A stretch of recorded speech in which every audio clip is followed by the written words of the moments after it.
galera, banda Tipo Uau em mais um evento aqui.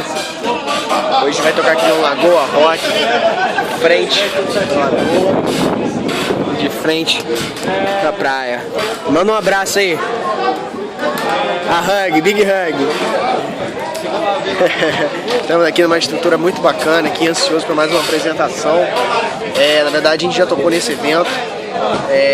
Mas na verdade quando a gente ficou bem no início desse evento, né, era uma estrutura bem menor ainda. Agora a Lagoa Rock tomou uma proporção bem maior e nós fomos convidados para tocar novamente. Como vocês podem ver agora, iluminação, tudo bacana aqui. Mais uma vez, só precisa trocar a banda, que a banda tá muito ruim ultimamente. Nosso baixista tá chegando ali atrasado, como sempre. Liga atrasado ele. E é isso, banda de futebol aqui na área, mais uma vez. Deixa eu dar uma volta pelo palco aqui. A banda que não tem pedestal. É uma vergonha. Fica famoso logo.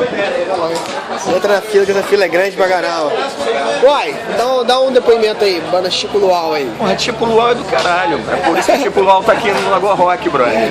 Como é que você vai começar o ano de 2014 sem botar Tipo Luau aqui? Só por isso. É Chico Luau, Chico Luau. Chico Luau? Chico Luau, é Chico Luau. Não, depois que você toma o negócio é Chico Luau. É Chico Luau. Chico Luau. A gente é cover de nós mesmos. É isso aí, galera. Valeu.